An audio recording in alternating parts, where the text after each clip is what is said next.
ಇರಾನ್ನ ಮೇಲೆ ಅಮೆರಿಕ ಹಾಗೂ ಇಸ್ರೇಲ್ ಜಂಟಿ ದಾಳಿ ಮಾಡಿದೆ. ಅಮೆರಿಕ ಇಸ್ರೇಲ್ ಜಂಟಿ ದಾಳಿಯಲ್ಲಿ ಇರಾನ್ನ ಸರ್ವೋಚ್ಚ ನಾಯಕ ಅಯತೊಲ್ಲಾ ಅಲಿ ಖಮೇನಿ ಹತ್ಯೆಯಾಗಿದೆ. ಖಮೇನಿ ಹತ್ಯೆ ಬಗ್ಗೆ ಡೊನಾಲ್ಡ್ ಟ್ರಂಪ್ ಘೋಷಣೆ ಮಾಡಿದ್ದಾರೆ. ಖಮೇನಿ ಅಡಗಿದ್ದ ಕಟ್ಟಡದ ಮೇಲೆ 30ಕ್ಕೂ ಹೆಚ್ಚು ಬಾಂಬ್ ಹಾಗೂ ಕ್ಷಿಪಣಿ ದಾಳಿ ನಡೆಸಿ ಹತ್ಯೆ ಮಾಡಲಾಗಿದೆ. ಖಮೇನಿ ಜೊತೆ ಅವರ ಕುಟುಂಬ ಸದಸ್ಯರನ್ನು ಮಿಲಿಟರಿ ಪಡೆ ಹತ್ಯೆ ಮಾಡಿದೆ.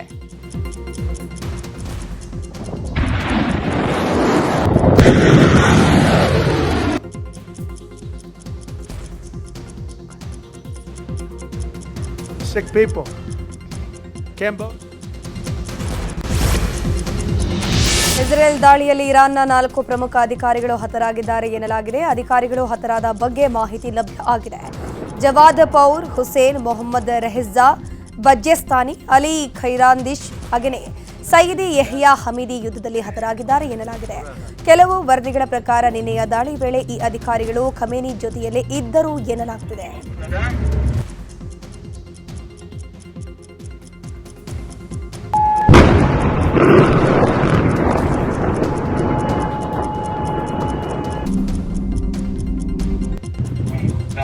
اصلا دویدیلر ها آره برو عقب.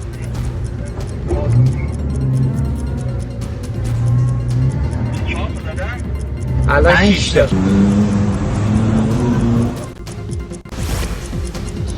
ಇರಾನ್ ಮೇಲೆ ಇಸ್ರೇಲ್ ಅಮೆರಿಕ ಜಂಟಿ ದಾಳಿಗೆ ಅಮೆರಿಕ ಮಾಜಿ ಉಪಾಧ್ಯಕ್ಷೆ ಕಮಲಾ ಹ್ಯಾರಿಸ್ ಆಕ್ರೋಶವನ್ನ ವ್ಯಕ್ತಪಡಿಸಿದ್ದಾರೆ. ಯುದ್ಧ ಬಯಸದ ಅಮೆರಿಕರನ್ನ ಟ್ರಂಪ್ ಯುದ್ಧ ಕೇಳಿದ್ದಾರೆ. ಟ್ರಂಪ್ ತಮ್ಮ ಸ್ವಾರ್ಥಕ್ಕೆ ಸೈನಿಕರನ್ನ ಬಲಿ ಕೊಡ್ತಿದ್ದಾರೆ. ಅಮೆರಿಕನ್ನರ ಜೀವದ ಜೊತೆ ಟ್ರಂಪ್ ಆಟ ಆಡ್ತಿದ್ದಾರೆ ಅಂತ ಖಂಡನೆಯನ್ನ ವ್ಯಕ್ತಪಡಿಸಿದ್ದಾರೆ. ಇರಾನ್ನ ಮೇಲೆ ಅಮೆರಿಕ ಇಸ್ರೇಲ್ ಜಂಟಿ ದಾಳಿಯನ್ನ ಆಪರೇಷನ್ ಎಪಿಕ್ ಫ್ಯೂರಿ ಅಂತ ಹೆಸರಿಡಲಾಗಿದೆ. ಇರಾನ್ ಮೇಲಿನ ದಾಳಿಯ ದೃಶ್ಯವನ್ನ ಅಮೆರಿಕ ರಿಲೀಸ್ ಮಾಡಿದೆ. 24 ಗಂಟೆಗಳ ಕಾರ್ಯಾಚರಣೆಯ ದೃಶ್ಯ ಇದೀಗ ವೈರಲ್ ಆಗಿದೆ. ಇಸ್ರೇಲ್ ಹಾಗೂ ಅಮೆರಿಕದ ಜಂಟಿ ದಾಳಿಯಿಂದಾಗಿ ಇರಾನ್ನ ಸರ್ವೋಚ್ಚ ನಾಯಕ ಅಯತೊಲ್ಲಾ ಅಲಿ ಖಮೇನಿ ಹತ್ಯೆಯಾಗಿದ್ದಾರೆ.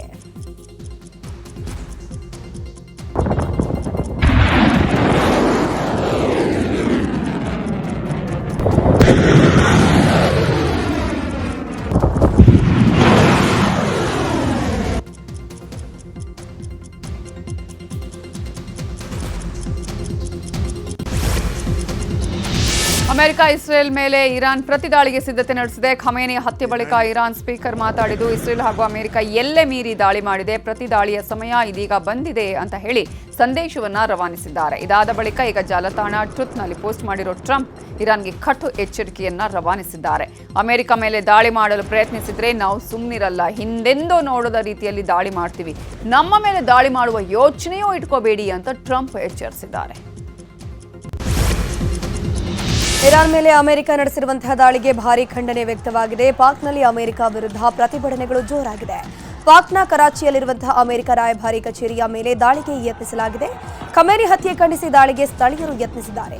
ಗೇಟ್ ಮೇಲೆ ಹತ್ತಿದ ಪ್ರತಿಭಟನಾಕಾರರು ಅಮೆರಿಕ ವಿರುದ್ಧ ಘೋಷಣೆ ಕೂಗಿ ತಮ್ಮ ಆಕ್ರೋಶವನ್ನು ವ್ಯಕ್ತಪಡಿಸಿದರು.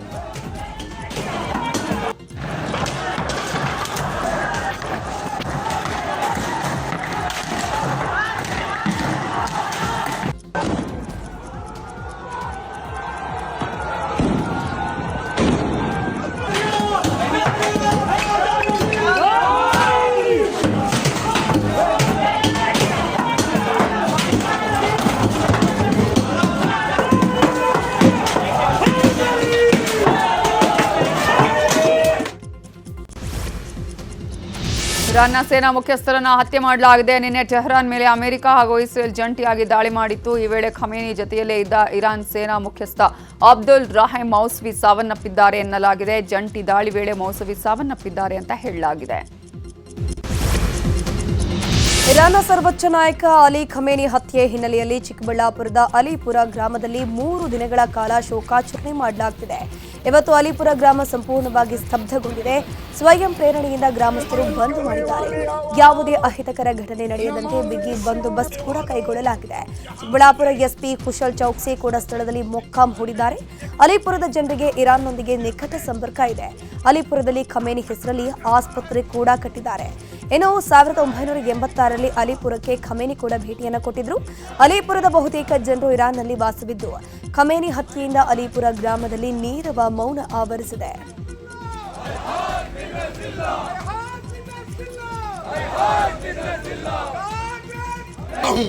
और इस्राइल में आज का दिन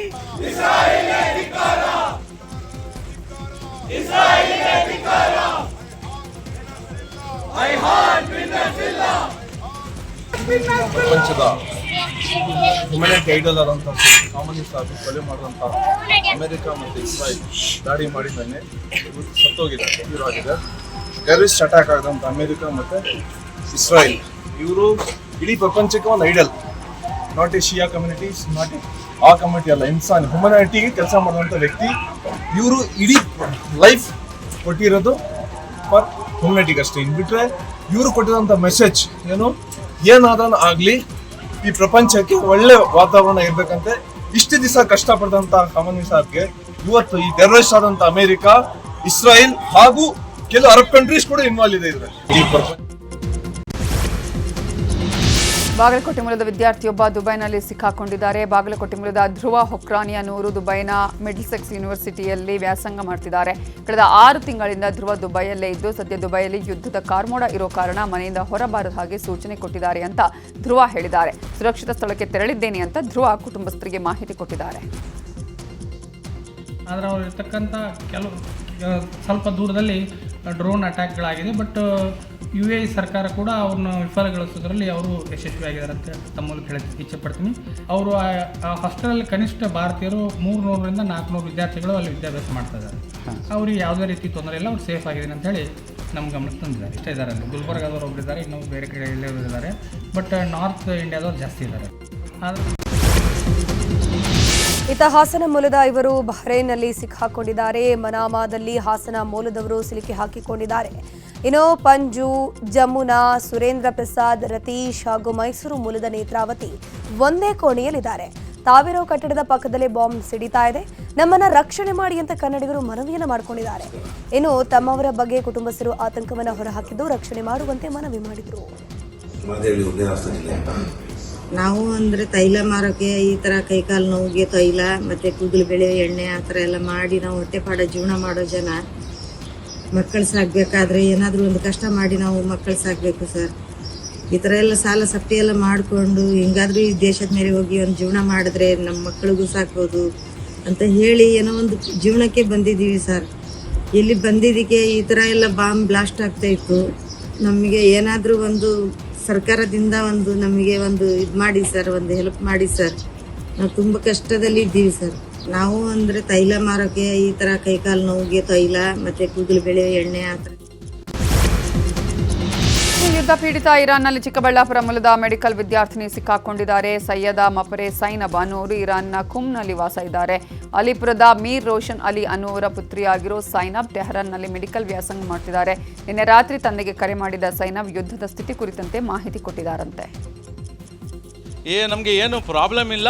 ಅಕಸ್ಮಾತ್ ಇಂಡಿಯನ್ ಗೌರ್ಮೆಂಟು ಇರಾನ್ ಇದು ಅಂಬಾಸಿನೋ ಏನೋ ನಮಗೆ ಕಳಿಸಿದ್ರೆ ನಾವು ಬರ್ತೀವಿ, ಇಲ್ಲಾಂದ್ರೆ ನಾವು ಬಲಿದಾನ ಕೊಟ್ಟಕ್ಕೆ ನಾವು ರೆಡಿಗಿದ್ದೀನಿ ಅಂತ ನಮ್ಮ ಮಗಳೇ ಹೇಳ್ತಾವ್ರೆ. ನಮಗೆ ಏನು ಭಯ ಇಲ್ಲ.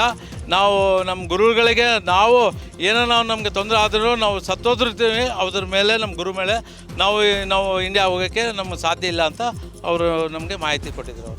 ನಮಗೆ ರಾಯಚೂರಿನ ಸಿಂಧನೂರು ಮೂಲದ ವೈದ್ಯ ಶಿವರಾಜ್ ಕೂಡ ದುಬೈನಲ್ಲಿ ಸಿಲುಕಿಕೊಂಡಿದ್ದಾರೆ. ರಾಜ್ಯದ 75 ಜನರ ಜೊತೆ ಖಾಸಗಿ ಹೋಟೆಲ್ನಲ್ಲಿ ಶಿವರಾಜ್ ಉಳ್ಕೊಂಡಿದ್ದಾರೆ. ಸಿಂಧನೂರಿನ ಪ್ರಖ್ಯಾತ ಮಕ್ಕಳ ತಜ್ಞ ಡಾಕ್ಟರ್ ಶಿವರಾಜ್ ಖಾಸಗಿ ಕಾರ್ಯಕ್ರಮ ನಿಮಿತ್ತ ದುಬೈಗೆ ಹೋಗಿದ್ರು. ಇದೀಗ ದುಬೈನ ಏರ್ ಸ್ಪೇಸ್ ಕ್ಲೋಸ್ ಆಗಿರೋ ಕಾರಣ ದುಬೈನಲ್ಲೇ ಉಳ್ಕೊಳ್ಬೇಕಾದ ಅನಿವಾರ್ಯತೆ ಇದೆ. ಮಂಡ್ಯದ ಮನ್ಮೂಲ್ ನಿರ್ದೇಶಕ ಡಾಲು ರವಿ ಕೂಡ ದುಬೈಯಲ್ಲಿ ಸಿಕ್ಕಾಕೊಂಡಿದ್ದಾರೆ. ಯುದ್ಧದ ಹಿನ್ನೆಲೆ ದುಬೈಯಲ್ಲಿ ವಿಮಾನ ಹಾರಾಟ ಸ್ಥಗಿತಗೊಂಡಿದೆ. ಖಾಸಗಿ ಕಾರ್ಯಕ್ರಮ ನಿಮಿತ್ತ ದುಬೈಗೆ ತೆರಳಿದ ಡಾಲು ಈಗ ಬೇರೆ ಕಡೆ ತೆರಳುವುದಕ್ಕಾಗದೆ ಪ್ರಯಾಸ ಪಡ್ತಿದ್ದಾರೆ. ಸದ್ಯ ಖಾಸಗಿ ಹೋಟೆಲ್ ಒಂದರಲ್ಲಿ ಡಾಲು ರವಿ ಉಳ್ಕೊಂಡಿದ್ದು ನಾನು ಸುರಕ್ಷಿತವಾಗಿ ಉಳಿದಿರೋದಾಗಿ ಡಾಲು ರವಿ ಸಂದೇಶ ಕೊಟ್ಟಿದ್ದಾರೆ.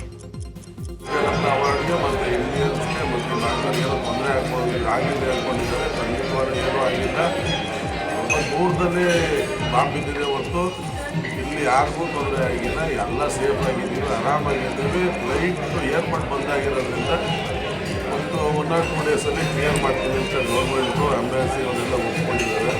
2 ದೇಶದ ಎಂಬಾಸಿ. ಪ್ರವಾಸಕ್ಕೆ ದುಬೈಗೆ ತೆರಳಿದ ಜೆಡಿಎಸ್ನ ಪರಿಷತ್ ಸದಸ್ಯ ಭೋಜೇಗೌಡ ಕೂಡ ದುಬೈನಲ್ಲಿ ಲಾಕ್ ಆಗಿದ್ದಾರೆ. ಏರ್ಪೋರ್ಟ್ನಲ್ಲಿ ಲಾಕ್ ಆಗಿರೋ ಭೋಜೇಗೌಡ ಸದ್ಯ ಸೇಫ್ ಆಗಿದ್ದಾರೆ. ಸದ್ಯ ವಿಮಾನ ಸಂಚಾರ ಸ್ಥಗಿತ ಹಿನ್ನೆಲೆ ಇನ್ನೆರಡು ದಿನ ಅಲ್ಲೇ ಉಳಿಯೋ ಸಾಧ್ಯತೆ ಕೂಡ ಇದೆ. ಕಾಣ್ತಾ ಇದೆ ಈಗ Emirates flight complete airport shut down ಆಗಿದೆ. ಜನ ಎಲ್ಲ ಕಂಪ್ಲೀಟು ಫ್ಲೈಟಲ್ಲಿ ಕೂತಿದ್ದವ್ರನ್ನ ವಾಪಸ್ ಇಳಿಸಿದ್ದಾರೆ. ಎಷ್ಟೊತ್ತಿಗೆ ವಾಪಸ್ ಇಲ್ಲಿಂದ ಹೊರಡ್ತಾರೆ ಗೊತ್ತಿಲ್ಲ. ಬಟ್ ಫ್ಲೈಟಲ್ಲಿ ಕೂತಿದ್ದವ್ರನ್ನೆಲ್ಲ ಕೆಳಗೆ ಇಳಿಸಿದ್ದಾರೆ ವಾರಿಂದ. ಯಾವಾಗ ಕ್ಲಿಯರ್ ಆಗುತ್ತೆ ಅನ್ನೋ ಬಗ್ಗೆ ಸ್ಪಷ್ಟ ಮಾಹಿತಿ ಇಲ್ಲ. ಹಾಗಾಗಿ ನಾನು ಕೂಡ ಏರ್ಪೋರ್ಟಲ್ಲಿ ನಾನು ಜೋಹಾನ್ಸ್ಬರ್ಗಿಂದ ಬಂದೆ. ವಯ ದುಬೈ ಬೆಂಗಳೂರಿಗೆ ಹೋಗ್ಬೇಕು ಅಂತ ಬಂದೆ ರೀಚ್ ಆಗಕ್ಕೆ ಆಗ್ತಾ ಇಲ್ಲ. ನಾನು ಕೂಡ ಫ್ಯಾಮಿಲಿ ಜೊತೆಗಿದ್ದೀವಿ. ನಾನು ಕೂಡ ಇಲ್ಲಿ ದುಬೈ ಏರ್ಪೋರ್ಟಲ್ಲಿ ಸ್ಟ್ರಕ್ ಡೌನ್ ಆಗಿದೆ. ಯುದ್ಧದ ಕುರಿತಾಗಿ ಶಿವಮೊಗ್ಗದಲ್ಲಿ ಸಿಎಂ ಸಿದ್ದರಾಮಯ್ಯ ಪ್ರತಿಕ್ರಿಯೆ ಕೊಟ್ಟಿದ್ದಾರೆ. ಟ್ರಂಪ್ ದ್ವಂದ್ವ ನೀತಿ ಅನುಸರಿಸುತ್ತಿದ್ದಾರೆ. ಒಂದ್ ಕಡೆ ಶಾಂತಿ ಮಂತ್ರ, ಮತ್ತೊಂದು ಕಡೆ ಯುದ್ಧ ಮಾಡ್ತಿದ್ದಾರೆ. ಇರಾನ್ನಲ್ಲಿ ಕನ್ನಡಿಗರು ಸಿಕ್ಕಾಕೊಂಡಿದ್ದಾರೆ. ಅವರ ರಕ್ಷಣೆಗೆ ಸರ್ಕಾರ ಅಗತ್ಯ ಕ್ರಮವನ್ನು ಕೈಗೊಂಡಿದೆ ಅಂತ ಹೇಳಿದ್ರು. ನನ್ನ ಪ್ರಕಾರ ಖಮೇನಿ ಮೇಲೆ ಮಾಡಿರ್ತಕ್ಕಂಥ ವಾರಿ ಇದೆಯಲ್ಲ, ಒಂದು ಕಡೆ ಶಾಂತಿ ಮಂತ್ರ ಹೇಳ್ತಾರೆ ಅಮೆರಿಕದ ಟ್ರಂಪು, ಇನ್ನೊಂದು ಕಡೆ ಯುದ್ಧ ಮಾಡಿಸ್ತಾರೆ. ಖಮೇನಿ ಹತ್ಯೆ ಆಗಿದೆ, ಅವರ ಆತ್ಮಕ್ಕೆ ಚಿರಶಾಂತಿ ದೊರಕಲಿ ಅಂತೇಳಿ ನಾನು ಪ್ರಾರ್ಥನೆ ಮಾಡ್ತೇನೆ. ದುಬೈನಲ್ಲಿ ಬಂದಾಗಿದೆ ಏರ್ಪೋರ್ಟು, ಅದು ತೆರವು ಮಾಡಿದ ತಕ್ಷಣ ಅವ್ರನ್ನ ಕರ್ಕೊಬರೋಕ್ಕೆ ಸೇಫಾಗಿ ಕರ್ಕೊಬರಲಿಕ್ಕೆ ಪ್ರಯತ್ನ ಮಾಡ್ತೀನಿ. ಇರಾನ್ ಇಸ್ರೇಲ್ ಯುದ್ಧದ ವಿಚಾರವಾಗಿ ಡಿಸಿಎಂ ಡಿಕೆ ಶಿವಕುಮಾರ್ ಪ್ರತಿಕ್ರಿಯೆ ಕೊಟ್ಟಿದ್ದಾರೆ. ಇರಾನ್ನಲ್ಲಿ ಯುದ್ಧದ ಕಾರ್ಮೋಡ ಇದೆ. ಇನ್ನು ಮಧ್ಯಪ್ರಾಚ್ಯ ರಾಷ್ಟ್ರದಲ್ಲೂ ಸಮಸ್ಯೆಯಾಗಿದೆ. ಯುದ್ಧ ಪೀಡಿತ ಪ್ರದೇಶದಲ್ಲಿ ನಮ್ಮವರು ಸಿಕ್ಕಾಕೊಂಡಿದ್ದಾರೆ. ಅವರನ್ನೆಲ್ಲ ರಕ್ಷಣೆ ಮಾಡಬೇಕು ಅಂತ ಹೇಳಿ ಕೇಂದ್ರ ಸರ್ಕಾರ ಕೆಲಸ ಮಾಡ್ತಿದೆ. ನಮ್ಮ ಇಬ್ಬರು ಶಾಸಕರು ಭೋಜೇಗೌಡ, ಎಸಿ ಶ್ರೀನಿವಾಸ್ ಕೂಡ ಸಿಕ್ಕಾಕೊಂಡಿದ್ದಾರೆ. ಅವರ ಸಂಪರ್ಕಕ್ಕೆ ನಾವು ಪ್ರಯತ್ನ ಪಡ್ತಾ ಇದ್ದೇವೆ. ಯಾರು ಭಯ ಪಡಬೇಡಿ, ಜನರಿಗೆ ಆತ್ಮಸ್ಥೈರ್ಯ ತುಂಬಿ ಅಂತ ಹೇಳಿದ್ರು. ಇನ್ನು ಪ್ರಿಯಾಂಕ್ ಖರ್ಗೆ ಕೂಡ ಪ್ರತಿಕ್ರಿಯೆ ಕೊಟ್ಟಿದ್ದು, ನಿನ್ನೆಯಿಂದ ಅನೇಕರು ನನಗೆ ಕಾಲ್ ಮಾಡಿ ಮಾತಾಡ್ತಿದ್ದಾರೆ. ಕಲಬುರಗಿ 8 ರಿಂದ 10 ಜನ ಸಿಕ್ಕಾಕೊಂಡಿದ್ದಾರೆ. ಕೇಂದ್ರ ಸರ್ಕಾರದ ಜೊತೆ ನಾವು ಸಂಪರ್ಕದಲ್ಲಿದ್ದೇವೆ. ಎಲ್ಲರನ್ನ ಸುರಕ್ಷಿತವಾಗಿ ಕರೆತರುವ ಕೆಲಸ ಆಗುತ್ತೆ, ಭಯ ಬೇಡ ಅಂತ ಹೇಳಿದ್ರು. ಇನ್ನು ಸಚಿವ ಸತೀಶ್ ಕೂಡ ಇದೇ ವಿಚಾರವಾಗಿ ಪ್ರತಿಕ್ರಿಯೆ ಕೊಟ್ಟಿದ್ದಾರೆ. ಏನೇ ಇರಲಿ, ಇದು ಶಾಂತಿ ಮೂಡಿಸ್ಬೇಕು. ಇಲ್ಲಿ ನಾವೆಲ್ಲ ಶಾಂತಿಗೋಸ್ಕರ ಪಠಣ ಮಾಡಬೇಕು. ನಾವು ಶಾಂತಿಯಿಂದಲೇ ನಮ್ಮ ಜನರನ್ನ ಉಳಿಸ್ಕೊಳ್ಬೇಕು. ಯಾರ ಆಸ್ತಿ ಪಾಸ್ತಿಗೂ ನೋವಾಗಬಾರ್ದು. ಇದು ನಮ್ಮ ಮೂಲ ಉದ್ದೇಶ, ನಮ್ಮ ಭಾರತ. ಅದಕ್ಕೆ ನಾವು ಕೇಂದ್ರ ಸರ್ಕಾರಕ್ಕೂ ಒತ್ತಾಯ ಮಾಡ್ತಾ ಇದ್ದೀವಿ. ಕನ್ನಡಿಗರೆಲ್ಲ ಎಲ್ಲರಿಗೂ ಅಷ್ಟೇ, ನಾನು ಅನೇಕರಿಗೆಲ್ಲ ಫೋನಲ್ಲಿ ಟ್ರೈ ಮಾಡ್ತಾ ಇದ್ದೀನಿ. ನಮ್ಮ ಸರ್ಕಾರ ಈಗಾಗಲೇ ಮಾರ್ಗದರ್ಶನ ಕೂಡ ಕೊಟ್ಟಿದೆ. ಕನ್ನಡಿಗರಲ್ಲಿ ಸಿಕ್ಕಾಕೊಂಡಿರೋ ದುಬೈನಲ್ಲಿ ಸಾಕಷ್ಟು ಜನ ಫೋನ್ ಮಾಡ್ತಾ ಇದ್ದಾರೆ. ನಮ್ಮ ಕಲಬುರಗಿಯಿಂದನೂ ಕೂಡ ಒಂದು 8 ಜನ ಅಲ್ಲೇ ಸಿಕ್ಕಾಕೊಂಡಿದ್ದಾರೆ. ಅಲ್ಲಿಂದನೂ ಕೂಡ ಅವರ ಪೋಷಕರೆಲ್ಲರೂ ಫೋನ್ ಮಾಡಿದ್ದಾರೆ. ಸೊ ಸದ್ಯಕ್ಕೆ ಮಿನಿಸ್ಟ್ರಿ ಆಫ್ ಎಕ್ಸ್ಟರ್ನಲ್ ಅಫೇರ್ಸ್ ಏನು ಡೈರೆಕ್ಷನ್ಸನ್ನು ನೀಡಿದೆ, ಎಲ್ಲಿದ್ದೀರಾ ಅಲ್ಲೇ ಇರಿ, ಯಾವಾಗ ವಿಮಾನ ಹಾರಾಟ ಪ್ರಾರಂಭ ಆಗುತ್ತೆ ಆವಾಗ ನಾವು ಮಾಡ್ತೀವಿ, ಅನುಕೂಲ ಮಾಡಿಕೊಡ್ತೀವಿ ಅಂತ ಹೇಳಿದ್ದಾರೆ. ನಮ್ಮಿಂದ ಏನು ಅನುಕೂಲಗಳಾಗಬೇಕು ರಾಜ್ಯ ಸರ್ಕಾರದಿಂದ ಅದನ್ನು ಕೂಡ ನಾವು ಸಹಕಾರ ಮಾಡ್ತೀವಿ. ಎಲ್ಲ ಅದನ್ನು ತರುವಂಥ ಪ್ರಯತ್ನ ಭಾರತ ಸರ್ಕಾರ ಜವಾಬ್ದಾರಿ ಮಾಡ್ತಾರೆ, ಅದರಲ್ಲಿ ಪ್ರಶ್ನೆ ಇಲ್ಲ. ಮುಂಚೆನೇ ಅಲರ್ಟ್ ಮಾಡಿದ್ದಾರೆ, ಮುಂಚೆನೇ ಬರಲಿಕ್ಕೆ ವಾಪಸ್ ಹೇಳಿದ್ದಾರೆ. ಇದನ್ನು ತರಲಿಕ್ಕೆ ಪ್ರಯತ್ನ ಮಾಡ್ತಾರೆ, ಅದು ಸರ್ಕಾರದ ಜವಾಬ್ದಾರಿ. ಎಲ್ಲ ಅದನ್ನು ತರುವಂಥ ಪ್ರಯತ್ನ ಭಾರತ ಸರ್ಕಾರ ಜವಾಬ್ದಾರಿ ಮಾಡ್ತಾರೆ, ಅದರಲ್ಲಿ ಪ್ರಶ್ನೆ ಇಲ್ಲ. ಮುಂಚೆನೇ ಅಲರ್ಟ್ ಮಾಡಿದ್ದಾರೆ, ಮುಂಚೆನೇ ಬರಲಿಕ್ಕೆ ವಾಪಸ್ ಹೇಳಿದ್ದಾರೆ. ಇದನ್ನು ತರಲಿಕ್ಕೆ ಪ್ರಯತ್ನ ಮಾಡ್ತಾರೆ, ಅದು ಸರ್ಕಾರದ ಜವಾಬ್ದಾರಿ. ಇನ್ನು ದಾಳಿಯ ಕುರಿತಂತೆ ಚಿಕ್ಕಮಗಳೂರಲ್ಲಿ ಕೇಂದ್ರ ಸಚಿವ ಪ್ರಹ್ಲಾದ್ ಜೋಶಿ ಪ್ರತಿಕ್ರಿಯೆ ಕೊಟ್ಟಿದ್ದು, ಅಲ್ಲಿನ ಸಮಸ್ಯೆ ತುಂಬಾ ಡಿಫಿಕಲ್ಟ್ ಇದೆ. ಕನ್ನಡಿಗರ ರಕ್ಷಣೆ ಬಗ್ಗೆ ನಾವು ಕ್ರಮ ಕೈಗೊಂಡಿದ್ದೀವಿ. ದೆಹಲಿಗೆ ಹೋಗಿ ಸಂಬಂಧಪಟ್ಟ ಮಂತ್ರಿ ಅಧಿಕಾರಿಗಳ ಜೊತೆ ಮಾತನಾಡ್ತೀನಿ. ಭಾರತೀಯರನ್ನ ಕರೆತರೋಕೆ ಎಲ್ಲ ಪ್ರಯತ್ನವನ್ನ ಮಾಡ್ತೀವಿ. ನಮ್ಮವರನ್ನ ಸುರಕ್ಷಿತವಾಗಿ ಕರೆತರೋಕೆ ಎಲ್ಲ ವ್ಯವಸ್ಥೆಯನ್ನು ಮಾಡ್ತೀವಿ ಅಂತಂದ್ರು. ಇನ್ನು ಹಾವೇರಿಯಲ್ಲಿ ಸಂಸದ ಬಸವರಾಜ ಬೊಮ್ಮಾಯಿ ಮಾತನಾಡಿ, ಯುದ್ಧದ ಪರಿಣಾಮ ಭಾರತದ ಮೇಲೂ ಕೂಡ ಬೀಳುತ್ತೆ. ಮಾತುಕತೆಗಳ ಮೂಲಕ ಬಗೆಹರಿಸುವುದು ಸೂಕ್ತ. ಮಧ್ಯಪ್ರಾಚ್ಯ ದೇಶಗಳಲ್ಲಿ ಕನ್ನಡಿಗರು ಸಾಕಷ್ಟು ಜನ ಸಿಕ್ಕಾಕೊಂಡಿದ್ದಾರೆ. ಎಲ್ಲರನ್ನು ಸುರಕ್ಷಿತವಾಗಿ ಕರೆತರೋಕೆ ಮಾತುಕತೆ ನಡೀತಿದೆ ಅಂತಂದ್ರು. ಅಲ್ಲ, ಇದು ಡಿಫಿಕಲ್ಟ್ ಸಿಚುವೇಶನ್. ಯಾಕಂದ್ರೆ ಫ್ಲೈಟ್ ಮೂವ್ಮೆಂಟ್ ಆಗ್ತಾ ಇಲ್ಲ. ನನ್ನ ಗಮನಕ್ಕೂ ಬಂದಿದೆ. ನಾನು ಇವತ್ತು ಡೆಲ್ಲಿಗೆ ಹೋಗ್ತಾ ಇದ್ದೇನೆ. ಸಂಬಂಧಿಸಿದ ಮಂತ್ರಿಗಳ ಜೊತೆಗೆ ಮಾತುಕತೆ ಮಾಡಿ ಕನ್ನಡಿಗರೇನು ಸಿಕ್ಕಾಕೊಂಡಿದ್ದಾರೆ ಅವ್ರನ್ನ ವಾಪಸ್ ತರುವುದರ ಬಗ್ಗೆ ನಾವು ಗಂಭೀರವಾಗಿ ಪ್ರಯತ್ನ ನಮ್ಮ ಸರ್ಕಾರ ಯಾವತ್ತಲೂ ಮಾಡ್ತದೆ. ನಾವು ಅಲ್ಲಿನ ತಾಂತ್ರಿಕ ವ್ಯಕ್ತಿಗಳು ಏನು ನಮ್ಗೆ ಸಲಹೆ ಕೊಡ್ತಾರೆ ಅದರ ಆಧಾರದ ಮೇಲೆ ಆದಷ್ಟು ಬೇಗ ಅವ್ರನ್ನೂ ಕೂಡ ನಾವು ಸುರಕ್ಷಿತವಾಗಿ ಕರ್ಕೊಂಡ್ಬರೋದು ನಮ್ಮ ಪ್ರಥಮ ಆದ್ಯತೆ ಆಗಿದೆ. ಆಯಿಲ್ ಮತ್ತು ಪೆಟ್ರೋಲಿಯಂ ವಲಯದಲ್ಲಿ ಇದರ ದೊಡ್ಡ ಪ್ರಭಾವ ಆಗಲಿದೆ. ಮತ್ತು ಆರ್ಥಿಕತೆ ಮೇಲೂ ಕೂಡ ಭಾಳ ದೊಡ್ಡ ಪ್ರಭಾವ ಆಗಲಿದೆ. ವಿಶ್ವಾದ್ಯಂತ ಇದರ ಪರಿಣಾಮ ಎಲ್ಲರೂ ಅನುಭವಿಸಬೇಕಂತ ಪರಿಸ್ಥಿತಿ ಬಂದಿದೆ. ಹೀಗಾಗಿ ಮಧ್ಯಪ್ರಾಚ್ಯದಲ್ಲಿರುವಂಥ ಭಾರತೀಯರು ಮತ್ತು ವಿಶೇಷವಾಗಿ ಕನ್ನಡಿಗರು ಇವತ್ತು ಸಿಕ್ಕಾಕೊಂಡಿದ್ದಾರೆ. ಈಗಾಗಲೇ ಭಾರತ ಸರ್ಕಾರ ಹಲವಾರು ಕ್ರಮಗಳನ್ನು ತೆಗೆದುಕೊಂಡಿದೆ ಮತ್ತು ಸುರಕ್ಷಿತವಾಗಿ ಅವ್ರನ್ನ ತರೋದಕ್ಕೆ ಎಲ್ಲ ಪ್ರಯತ್ನಗಳು ಭಾರತ ಸರ್ಕಾರ ಮಾಡ್ತಾಯಿದೆ. ಮಹಾರಾಷ್ಟ್ರದ ನಾಗ್ಪುರದಲ್ಲಿ ಎಸ್ಬಿಎಲ್ ಎನರ್ಜಿ ಲಿಮಿಟೆಡ್ ಅಲ್ಲಿ ಭಾರೀ ಸ್ಫೋಟ ಸಂಭವಿಸಿದೆ. ಘಟನೆಯಲ್ಲಿ ಇಲ್ಲಿವರೆಗೂ 17 ಮಂದಿ ಸಾವನ್ನಪ್ಪಿದ್ದು 18ಕ್ಕೂ ಹೆಚ್ಚು ಜನರಿಗೆ ಗಂಭೀರವಾದ ಗಾಯಗಳಾಗಿದೆ. ಇನ್ನು ಘಟನಾ ಸ್ಥಳಕ್ಕೆ ಎಸ್ಡಿಆರ್ಎಫ್, ಎನ್ಡಿಆರ್ಎಫ್ ಭೇಟಿ ಕೊಟ್ಟಿದ್ದು ರಕ್ಷಣಾ ಕಾರ್ಯವನ್ನು ನಡೆಸಲಾಗುತ್ತಿದೆ. ಬೆಂಗಳೂರಿನ ಅಂಜನಾಪುರದಲ್ಲಿ ಬೆಂಕಿ ಅವಘಡ ಸಂಭವಿಸಿದೆ. ಹಾಸಿಗೆ ತಯಾರಿಕೆಯ ಗೋಡೌನ್ಗೆ ಬೆಂಕಿ ಬಿದ್ದಿದ್ದು ಇಡೀ ಗೋಡೌನ್ ಹೊತ್ತಿಯುರಿದಿದೆ. ಬೆಂಕಿಯ ಕೆನ್ನಾಲಿಗೆಗೆ ಇಡೀ ಗೋಡೌನ್ ಬೆಂಕಿ ಆವರಿಸಿದ್ದು ಬೃಹತ್ ಪ್ರಮಾಣದ ಹಾಸಿಗೆ ದಿಂಬುಗಳು ಸುಟ್ಟು ಭಸ್ಮವಾಗಿದೆ.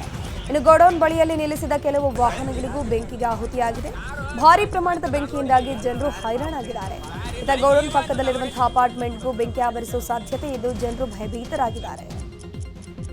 ಗೋಡನ್ಗಳು ಇದ್ದಾರೆ ಮೇಡಮ್. ಅದರಲ್ಲಿ ಬಟ್ ಏನಾಗಿದೆ ಅಂದರೆ ಇದು ಬೆಂಕಿ ಕರೆಂಟ್ ಶಾರ್ಟ್ ಆಗಿರ್ಬೋದು, ಇಲ್ಲ ಯಾರೋ ಮಕ್ಕಳು ಅಂತ ಇರ್ಬೋದು, ಆಟ ಆಡಿದ ಟೈಮಲ್ಲಿ ಏನಾದರೂ ಮಾಡಿದ್ದಾರೆ ಅದನ್ನು ಗೊತ್ತಿಲ್ಲ. ಬಟ್ ಲಾರಿ ಆಚೆಗಡೆ ನಾವು ಹೋಗುವಾಗ ನೋಡ್ತಾ ಇದ್ವಿ 7:45 8 o'clock ಅದು ಲಾರಿ ಆಚೆಗಡೆ ನಿಂತಿತ್ತು.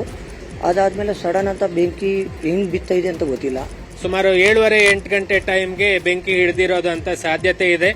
ಆ್ಯಂಡ್ ಸ್ಥಳೀಯರು ಇನ್ಫಾರ್ಮ್ ಮಾಡ್ದಂಗೆ ನಾವು ಹತ್ತಿರದಲ್ಲಿರೋ ಅಪಾರ್ಟ್ಮೆಂಟಿನ ನಿವಾಸಿ ನಾವು ಓಡ್ ಬಂದ್ವಿ ಕೆಲವರೆಲ್ಲ. ಆದರೆ ಯಾರು ಏನು ವ್ಯವಸ್ಥೆ ಇರಲಿಲ್ಲ ಮತ್ತು ಪೊಲೀಸ್ ಸಿಬ್ಬಂದಿ ಯಾರು ಆ ಟೈಮಲ್ಲಿ ಇರಲಿಲ್ಲ.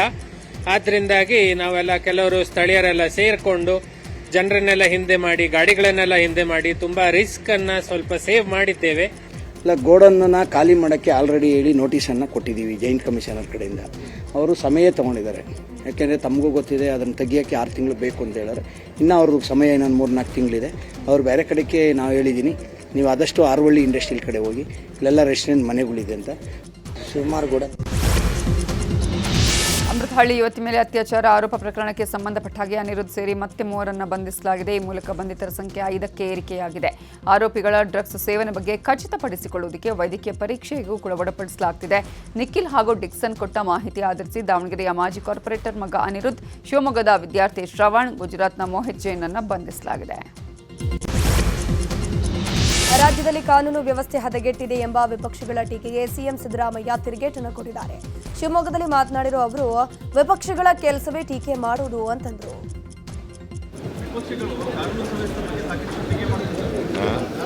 ವಿಪಕ್ಷಗಳಿಗೆ ಬೇರೆ ಏನು ಕೆಲಸ ಇಲ್ಲ, ಇನ್ನು ಸುಳೆಬೈಲಿನ ಸಂಕೇತ್ ಕೊಲೆಗೆ ಸಂಬಂಧ ಸಂಕೇತ್ ಕುಟುಂಬಕ್ಕೆ ಸಿಎಂ ಸಿದ್ದರಾಮಯ್ಯ 15 ಲಕ್ಷ ಪರಿಹಾರದ ಚೆಕ್ ವಿತರಿಸಿದ್ದಾರೆ. ಈ ವೇಳೆ ಸಿದ್ದರಾಮಯ್ಯ ಅವರಿಗೆ ಜಿಲ್ಲಾ ಉಸ್ತುವಾರಿ ಸಚಿವ ಮಧು ಬಂಗಾರಪ್ಪ ಸಾಥ್ ಕೊಟ್ಟರು.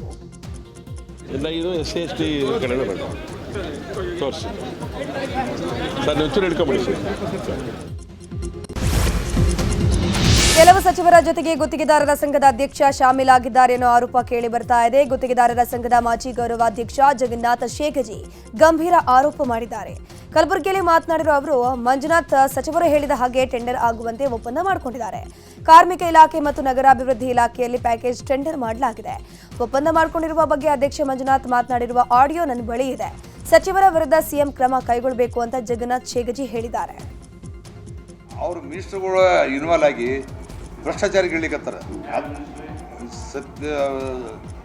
ಸುರೇಶ್ ಭೈರತಿ ಸುರೇಶ್ ಅವರು ಮತ್ತೇನಾದ್ರು ಸಂತೋಷ್ ಲಾಡ್ ಅವರು, ಅವರಿಬ್ಬರು ಒಂದು ಕಾರ್ಮಿಕರಿಗೆ ಇಟ್ಟಂಥ ದುಡ್ಡು 1,000 ಕೋಟಿ ರೂಪಾಯಿ ಕೊಟ್ಟರು ಏನ್ರಿ. ಅದಕ್ಕೆ ನಮ್ಮ ಸಂತೋಷ್ ಲಾಡ್ ಸಾಹೇಬ್ರು ಏನು ಮಾಡ್ಯಾರವು ಏನ್ರಿ, 10 ಜಿಲ್ಲೆಗಳ ಕಲ್ತು 7-8 ಜಿಲ್ಲೆಗಳ ಕಲ್ತು ಒಂದು ಟೆಂಡರ್ ಮಾಡ್ರಿ. ಇಲ್ಲ 100 ಕೋಟಿ ರೂಪಾಯಿ ಕೊಡ್ತಾ ಅಂದ್ರೆ ಅದು 100 ಕೋಟಿ ರೂಪಾಯಿ ಏನದ ನಾವು ಹಂಚ್ಕೊಂಡ್ಬಿಡವಿ ಅಂತ. ಇಲ್ಲ ಅಣ್ಣ ಟೆಂಡರ್ ಕರೆದ್ರೆ ಆಗ್ಯದ ಹೋಗೋದು ಹೋಗ್ಲಿ, ಹೋಗಿ ಕರೆದಾರಲ್ಲ ಅದು ಏನು 100 ಕೋಟಿದೇನೋ ಅಮೌಂಟ್ ಟೆಂಡರ್ ಬರ್ತದಲ್ಲ, ಒಂದು 5% ಹಿಡಿದ್ರೆ ನಮ್ಗೆ ಏನೊಂದು 5-6 ಕೋಟಿ ಬರ್ತದೆ. 5-6 ಕೋಟಿ ಏನದ ನಾವೇನದ ಅಸ್ವೇಚನಕ್ಕೆ ಹಾಕ್ಬಿಡಮಿ ಅಂದ್ರೆ. ಬಿಜೆಪಿ ರಾಜ್ಯಾಧ್ಯಕ್ಷ ವಿಜಯೇಂದ್ರ ರಾಜ್ಯ ಸರ್ಕಾರದ ವಿರುದ್ಧ ಕಿಡಿಕಾರಿದ್ದಾರೆ. ಮುಖ್ಯಮಂತ್ರಿಗಳು ಅಹಿಂದ ಹೆಸರಲ್ಲಿ ಅಧಿಕಾರ ಹಿಡ್ಕೊಂಡು ಇವತ್ತು ಅವರಿಗೆ ಅನ್ಯಾಯ ಮಾಡ್ತಿದ್ದಾರೆ. ಹಿಂದುಳಿದ ಸಮುದಾಯಗಳನ್ನು ಸಿಎಂ ಕಡೆಗಣಿಸಿದ್ದಾರೆ. ರಾಜ್ಯದಲ್ಲಿ 2.80 ಲಕ್ಷಕ್ಕೂ ಹೆಚ್ಚು ಹುದ್ದೆಗಳು ಬಾಕಿ ಇದೆ, ಇನ್ನೂ ಕೂಡ ಭರ್ತಿಯಾಗದೇ ಇಲ್ಲ. ಹುದ್ದೆ ಭರ್ತಿ ಮಾಡಬೇಕು ಅಂತ ಕೇಳಿದ್ರೆ ಸರ್ಕಾರ ಅವರ ಮೇಲೆ ಲಾಠಿ ಚಾರ್ಜ್ ಮಾಡಿಸ್ತಿದೆ. ಸರ್ಕಾರದ ಮೇಲೆ ಜನ ವಿಶ್ವಾಸವನ್ನು ಕಳ್ಕೊಂಡಿದ್ದಾರೆ ಅಂತ ಹೇಳಿದರು. ಮಾನ್ಯ ಮುಖ್ಯಮಂತ್ರಿಗಳು ಅಹಿಂದ ಹೆಸರು ಹೇಳ್ಕೊಂಡು ರಾಜ್ಯದಲ್ಲಿ ಅಧಿಕಾರದ ಚುಕ್ಕಾಣಿಯನ್ನ ಹಿಡಿದುಕೊಂಡು ಅಧಿಕಾರ ಬಂದ ನಂತರದಲ್ಲಿ ಹಿಂದುಳಿದ ಸಮುದಾಯಗಳನ್ನ, ಶೋಷಿತ ಪೀಡಿತ ಸಮುದಾಯಗಳನ್ನ ಸಂಪೂರ್ಣವಾಗಿ ನಿರ್ಲಕ್ಷಣೆ ಮಾಡಿದ್ದಾರೆ. ರಾಜ್ಯದ ಲಕ್ಷಾಂತರ ಯುವ ಜನತೆ ಏನಿವತ್ತು ಸರ್ಕಾರದಲ್ಲಿ ಖಾಲಿ ಹುದ್ದೆಗಳು ಹಾಗೆ ಇದ್ದಾವೆ, ಭರ್ತಿ ಆಗದೇನೆ 2,85,000ಕ್ಕೂ ಹೆಚ್ಚು ಖಾಲಿ ಹುದ್ದೆಗಳು ಭರ್ತಿ ಆಗದೆ ಹಾಗೆ ಇದ್ದಾವೆ.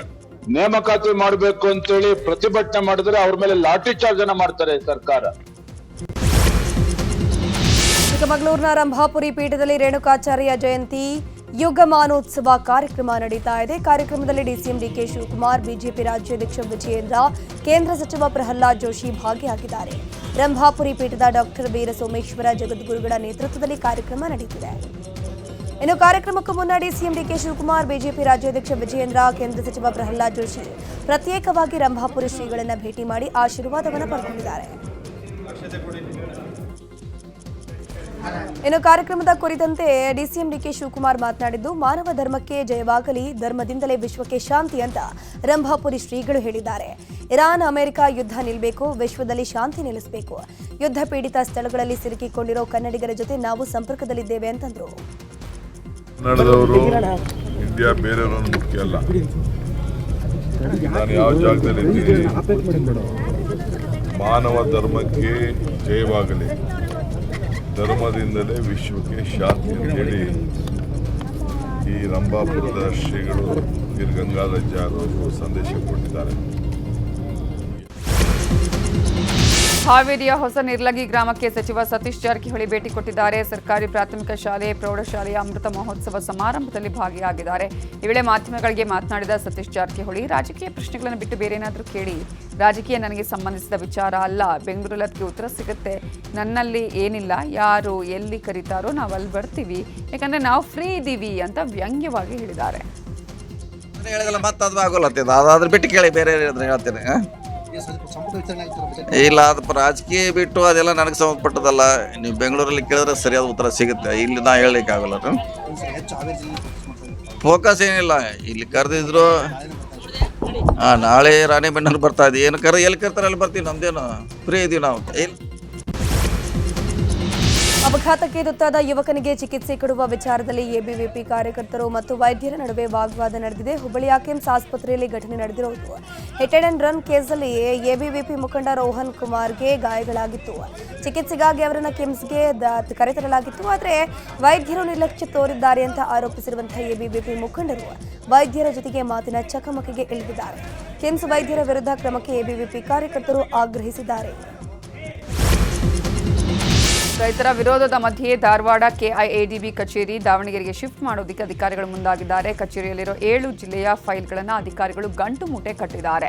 ಎಸ್ಎಲ್ಒ ಕವಿತಾ ಯೋಗಪ್ಪನವರ ಅವರ ನೇತೃತ್ವದಲ್ಲಿ ಕಚೇರಿಯನ್ನು ಶಿಫ್ಟ್ ಮಾಡಲಾಗುತ್ತಿದ್ದು 20ಕ್ಕೂ ಹೆಚ್ಚು ಸಿಬ್ಬಂದಿಯನ್ನು ಬಳಸಿಕೊಂಡು ಫೈಲ್ಗಳನ್ನು ಶಿಫ್ಟ್ ಮಾಡುವ ಕೆಲಸ ನಡೆದಿದೆ. ಇನ್ನು ಅಧಿಕಾರಿಗಳ ನಡೆಯನ್ನು ಖಂಡಿಸಿ ಕಚೇರಿ ಮುಂದೆಯೇ ರೈತರು ಪ್ರತಿಭಟನೆ ಮಾಡಿದ್ದಾರೆ. ಯಾವುದೇ ಕಾರಣಕ್ಕೂ ಧಾರವಾಡದ ಕಚೇರಿಯನ್ನು ಸ್ಥಳಾಂತರ ಮಾಡಬಾರದು ಅಂತ ಒತ್ತಾಯಿಸಿದ್ದಾರೆ. ಬೆಂಗಳೂರು ದಕ್ಷಿಣ ಜಿಲ್ಲೆಯ ಚನ್ನಪಟ್ಟಣದಲ್ಲಿ ಕಾಡಾನೆಗಳ ಹಾವಳಿ ಹೆಚ್ಚಳವಾಗಿದೆ. ಇವತ್ತು ಸಾಕಾನೆಗಳನ್ನು ಬಳಸಿ 2 ದಿನಗಳ ಕಾರ್ಯಾಚರಣೆ ಮಾಡಲಾಗುತ್ತಿದ್ದು, ಕಾರ್ಯಾಚರಣೆ ವೇಳೆ ಒಂದು ಮಕ್ನಾ ಆನೆ ಸೆರೆ ಸಿಕ್ಕಿದೆ. ಮತ್ತೊಂದು ಕಾಡಾನೆಗಾಗಿ ಅರಣ್ಯ ಇಲಾಖೆ ಕಾರ್ಯಾಚರಣೆಯನ್ನು ಮುಂದುವರೆಸಿದೆ. ಕಾಡಾನೆಗಳ ಗುಂಪಿನಿಂದ 2 ಆನೆಗಳನ್ನು ಬೇರ್ಪಡಿಸಿ ಆನೆ ಸೆರೆ ಹಿಡಿಯುವಕ್ಕೆ ಪ್ಲಾನ್ ಮಾಡಿದ್ದು, ಕಂಜನ್, ಹರ್ಷ, ಧನಂಜಯ, ಐಶ್ವರ, ಅಯ್ಯಪ್ಪ ಆನೆಗಳಿಂದ ಕಾರ್ಯಾಚರಣೆ ಮುಂದುವರಿಸಲಾಗಿದೆ.